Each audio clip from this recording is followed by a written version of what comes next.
നമസ്കാരം,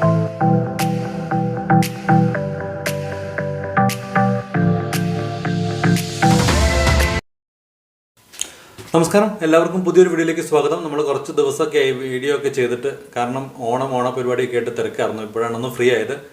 സിനിമ കഴിഞ്ഞ ആഴ്ച കണ്ടു, ഒരു സിനിമ കഴിഞ്ഞ ആഴ്ച കണ്ടിരുന്നു, പക്ഷെ അത് റിവ്യൂ ചെയ്യാൻ സമയം കിട്ടിയില്ല. നമ്മൾ പറയാൻ പോകുന്ന റിവ്യൂ അഡിയോസ് അമീഗോ എന്ന സിനിമയുടെ വിശേഷമാണ്. ഏകദേശം 1-1.5 മാസത്തിന് മുന്നേ തിയേറ്ററിൽ ഇറങ്ങി അത്യാവശ്യം തരക്കേടില്ലാത്ത വിജയം നേടിയ സിനിമയാണ്. സുരാജ് വെഞ്ഞാറമൂടും ആസിഫ് അലിയുമാണ് കേന്ദ്ര കഥാപാത്രത്തെ അവതരിപ്പിക്കുന്നത്.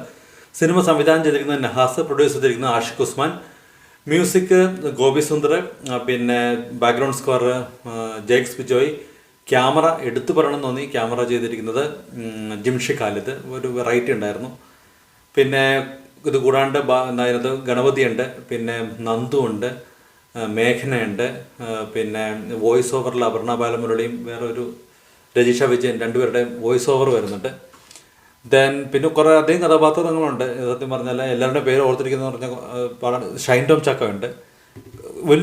അത്യാവശ്യം വലിയൊരു താരനിരയാണ് ഉണ്ട് അതിനകത്ത്. എനിക്ക് സിനിമ പേഴ്സണലി എങ്ങനെ ഉണ്ടായിരുന്നു വെച്ചാൽ, സിനിമ എന്നെ സംബന്ധിച്ച് വളരെ മനോഹരമായ ഒരു സിനിമയായിട്ടാണ് എനിക്ക് ഫീൽ ചെയ്തത്. എസ്പെഷ്യലി സുരാജിൻ്റെ ആസിഫിൻ്റെ പെർഫോമൻസ് ആണ് ഏറ്റവും കൂടുതൽ ഹൈലൈറ്റ്. സുരാജ് ആ പെർഫോമൻസ് കൊണ്ട് കുറച്ച് മുന്നിലാണ്. കാരണം ക്ലൈമാക്സ് സീനിൽ സത്യം പറഞ്ഞാൽ നമ്മൾ കരയിച്ചു കളയും സുരാജ്. കാരണം ഒന്നുമില്ല അതിനകത്ത്, ഭയങ്കര വലിയ കണ്ടൻറ്റോ സംഭവമൊന്നുമില്ല, പക്ഷേ അത് പെർഫോം ചെയ്ത് എലിവേറ്റ് ചെയ്തിരിക്കുന്ന പോലെ എനിക്ക് തോന്നിയത്. സുരാജ് പെർഫോമൻസ് കൊണ്ട് ടോപ്പാക്കി. ആസിഫ് അലി ഒട്ടും മോശമെന്നല്ല, ആസിഫിൻ്റെ പെർഫോമൻസ് എല്ലാം കിട്ടില്ലായിരുന്നു. നല്ല കൺവിൻസിങ് ആയിട്ട് നാച്ചുറലായിട്ട് അത് ചെയ്യാന്ന് പറഞ്ഞാൽ അത്ര എളുപ്പമുള്ള റോളല്ല ആസിഫിൻ്റെ.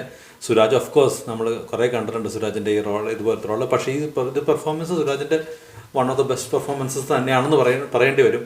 എനിക്ക് പേഴ്സണലി രണ്ടുപേരുടെ ആക്ടിങ് കിട്ടില്ലായിട്ട് ഇഷ്ടപ്പെട്ടു. പിന്നെ ഷൈൻ ടോം ചാക്കോയുടെ കാര്യം എനിക്ക് പറയാണ്ടിരിക്കാൻ പറ്റില്ല. കാരണം ഇത്രയും വലിയ അത്യാവശ്യം നല്ലൊരു പദവിയിൽ നിൽക്കുന്ന ഷൈൻ വളരെ സിമ്പിളായിട്ടുള്ളൊരു റോള് എങ്ങനെ എടുത്തു എന്ന് ഞാനല്ല ചോദിക്കും. അത് വളരെ സാധാരണക്കാരനെ പോലെ ഒരു സൈഡ് ക്യാരക്ടർ ചെയ്യണ പോലെ ഇപ്പോഴും പെർഫോം ചെയ്യാൻ വളരെ സിമ്പിളായിട്ട് ഒരു ഈഗോ ഇല്ലാണ്ട് പെർഫോം ചെയ്ത പോലെ എനിക്ക് ഷൈൻ്റെ ക്യാരക്ടർ തോന്നിയത്. എന്ത് നാച്ചുറലായിട്ടാണ് ഷൈൻ ആക്ട് ചെയ്യുന്നത്. ഒരു രക്ഷയില്ല, സൂപ്പറായിരുന്നു. പിന്നെ മേഘനയുടെ പെർഫോമൻസ് ചെറിയ റോളാണ്, എന്നാലും നല്ല മനോഹരമായിട്ട് ചെയ്ത പോലെ തോന്നി. നല്ല രസമായിട്ട് ചെയ്തു. മുത്തുമണിക്കും പിന്നെ ജിനു ജോസഫിനും അങ്ങനെ ഭയങ്കര ചെയ്യാനൊന്നുമില്ല, എന്നാലും അവരവരുടെ റോള് നന്നായിട്ട് ചെയ്തിട്ടുണ്ട്. വോയിസ് ഓവറിൽ വരുന്ന രജിഷ വിജയൻ്റെ അപർണ ബാലമുരളിയുടെയും കഥാപാത്രവും അവരുടെ വോയിസ് ഓവറിലാണ് എന്തായാലും നല്ല രസമായിട്ട് വന്നിട്ടുണ്ട്. പിന്നെ ഞാൻ പറഞ്ഞ ഷൈൻ്റെ കാര്യം പറഞ്ഞു. പിന്നെ എനിക്ക് എടുത്തു പറയണമെന്ന് തോന്നുന്നു മ്യൂസിക്കും ക്യാമറയാണ്. ക്യാമറ ഈ ബസ്സിനുള്ളിലെ ക്യാമറയൊക്കെ വെച്ചിരിക്കുന്നത് ശരിക്കും പറഞ്ഞാൽ കുറച്ച് ഡിഫറെൻ്റ് ആണ്. അതാണ് അവിടെ നിന്ന് ഇങ്ങനെ സൂം ചെയ്ത് പോകുന്ന ഇങ്ങനെ കുറേ കാര്യങ്ങളൊക്കെ നമ്മൾ കാണാത്ത രീതിയിലാണ് അത് ഷൂട്ട് ചെയ്തിരിക്കുന്നത്. അതെനിക്ക് കുറച്ച് പ്രത്യേകതയുള്ള പോലെ തോന്നി അതിൻ്റെ ക്യാമറ വെച്ചിരിക്കുന്നത്. എഡിറ്റിംഗ് നന്നായി. സോ ജിംഷി ഖാലിദ് ഡെഫിനറ്റായിട്ടൊരു കൈയടി ഇറക്കിക്കുന്നുണ്ട്. അത്ര നല്ല രസമായിട്ട് പുള്ളി അത് ക്യാമറ ചെയ്തിട്ടുണ്ട്. മ്യൂസിക് എടുത്തു പറയണമെന്ന് തോന്നി. മ്യൂസിക് നമ്മുടെ ഗോപി സുന്ദറാണ് ചെയ്തിരിക്കുന്നത്.